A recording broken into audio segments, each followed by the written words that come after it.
আসসালামু আলাইকুম, কি অবস্থা? ভালো আছেন নি আনুরা ব্যাক?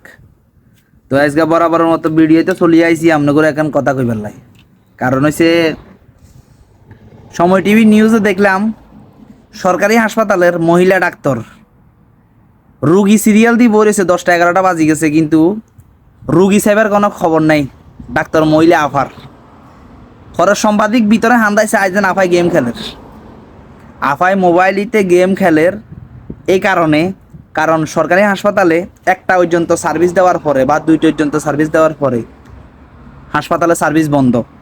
পরবর্তীতে ওই ডাক্তারের যে ভিজিটিং কার্ড আছে, ডাক্তারের যে সাইনবোর্ড আছে, হিয়ানতুর নাম্বার চাই এই ডাক্তারে যে কোন হাসপাতালে কোন প্রাইভেট হাসপাতালে বইয়ে হিয়ানে যাইব।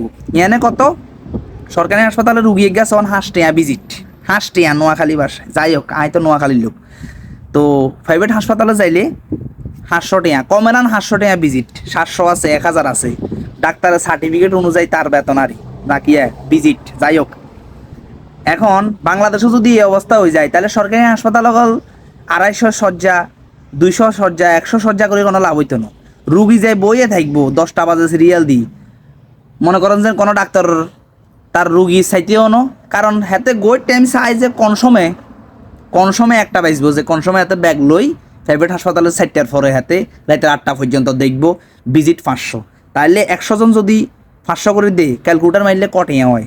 হাতের দরকার আছে না, হাতে প্রাইভেট হাসপাতালে থুই সরকারি হাসপাতালে 5 টাকা ভিজিট হলে এত রুগী চাই কলম ঘুরে ঘুরে ঘুরে ঘুরে হাতের এত পেরেশানি লেবার দরকার নেই। অতএব বাংলাদেশে সরকারি হাসপাতালগুলা যারা পরিচালনা করে, সরকারের দোষ দিতে কোনো লাভ নেই। সরকারে তো আর কয় নয় যে আপনি রুগী চাইয়েন না, আপনি মোবাইলে গেম খেলেন, তারপরে আপনি মনে করেন যে প্রাইভেট হাসপাতালে হারান। এরা যারা মানে অডিট যারা করে সরকারি হাসপাতালের ডাক্তারগুলারে, যারা তার উপরে লোক আছে না, এরা যাই অডিট করা দরকার যে আসলে কি সঠিকভাবে গ্রাহক না রুগী সাজি অফিসারগুলা যাই পরীক্ষা করা দরকার ডাক্তাররে, যে আসলে কি সঠিক সেবা দিতেছে কিনা। মাশরাফির একটা ভিডিও দেখলাম, সরকারি হাসপাতালে ডাক্তাররা ওষুধ প্রেসক্রাইব করে, ঠিক আছে, করার পরে কিন্তু ওষুধগুলা রুগীরা পায় না সঠিকভাবে। কেন পায় না? কারণ নর্মালি ওষুধগুলো যারা মানে নর্মালি হাসি কাশি এগুলার ওষুধ যেটা এটা আছে এইটাই, কিন্তু ভিটামিন ক্যালসিয়াম মিনারেল যা আছে এগুলা মনে করেন যে ওই হেতারা যারা সারি করে হে হাসপাতালে ইতে মনে করেন যে ওষুধ সাপ্লাই দিবার মানে রুগীরে যে ওষুধ দেয়, হেরা আল্লাহ দিলে এটা গড়িতে আনি মনে করেন যে এগুলা মারি মুড়ি খাই এটাকে 14 গোষ্ঠীরে দিয়া হেতারা খাই রুষ্টপুষ্ট হয়ে যায়। তদন্ত করি যারা এই ওষুধ দেয় মানে সার্ভিস মানে ওষুধ ডেলিভারি দেওয়ার কাজ করে, হেতাকে ঘরে অভিযান দিলে একার হালাই চড়াই হইল ব্যাগ ধরনের ভিটামিনের কোডটা এটা ঘরে হাওয়া যায়। তো অতএব দেশটা তো মনে করেন যে ব্যাকের কারো একার দেশ ন, এগুলা যারা কন্ট্রোল করে, এগুলা যারা দায়িত্বে আছেন এরা একটু ভাই দেখিয়েন, বা যারা পরিচিত আছেন এদেরকে একটু লাইক কমেন্ট শেয়ার করি হেগু কাছে পৌঁছাই দিয়েন যে সঠিকভাবে আপনারা তদন্ত করেন। কারণ একজন দিন মজুর হাতে রিক্সা চালায়, হাতে মানে ডেলি 300-400 টাকা কামায়, হাতের দ্বারা তো আর 500 টাকা ভিজিট দিয়ে হাতে ডাক্তার দেওয়াই চাইতো না, রুগী দেওয়াই চাইতো না, হাইতো না। তো হাতে যাইব কোনায় 5 টাকা ডাক্তার দেওয়া বেলা, 5 টাকা ডাক্তার কোন MBBS BCS স্বাস্থ্য গাইনি প্রসূতি যা আছে সব। তো হেতারা আল্লাহ দিলে কি আরে একটা পর্যন্ত গোয়ের টাইম ধরি চাই যে কতক্ষণে একটা বাজবো, হেতারা যায় প্রাইভেট হাসপাতালে ঢুকাই 500 1000 700 টাকা করে লইব। অতএব এই ডাক্তারগুলোর থেকে সাবধান। যদি কারো এরকম চোখে পড়ে একটা ভিডিও করিয়ে লইবেন, আল্লাহ দিলে এরকম কোনো 2 নম্বরে কিছু দেখলে জানালার অ্যাঙ্গেল দিয়ক, হোরকা দিয়ক, মনে করেন যে সিসি ক্যামেরা আছে না আঙ্গ তো গ্রামের মহিলা চাষি টাচিরা টনের বিয়া একগা দি ছিদ্র হাইলে মতনে ব্যাগ কিছু চাই আলায়, সেরকম ছিদ্র দি ক্যামেরা দি ডাক্তারের ভিতরে কি আর ভিডিও করিয়ে নেবেন।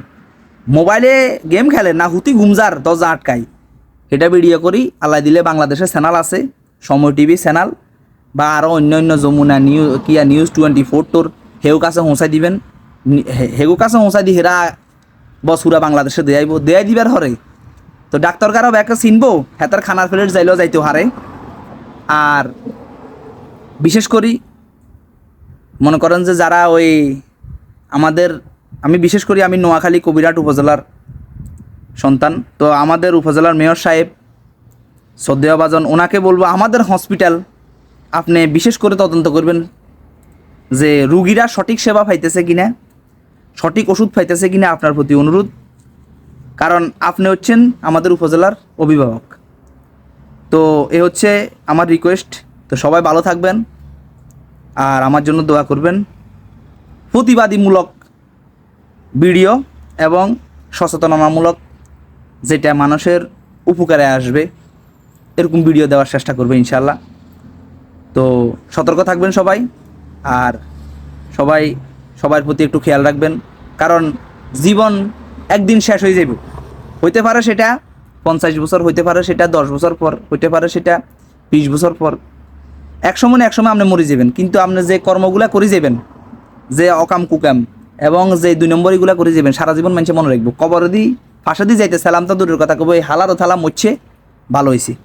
অতএব ব্যাকের দিক থেকে মানে সব দিক দিয়ে সততার সহিত থাকার চেষ্টা করবেন। যে পর্যায়ে যে পেশায় যারা আছেন, তারা ওই পেশার থেকে নিজ নিজ দায়িত্বে সুন্দর এবং সুস্থ এবং সমাজ দেশ যাতে ভালো মতো চলতে পারে, এরকম কাজকাম করার চেষ্টা করবেন। তো ভালো থাকবেন সবাই। আসসালামু আলাইকুম। যদি ভিডিওটা ভালো লাগে শেয়ার করবেন সবার মাঝে। ওকে, আল্লাহ হাফেজ।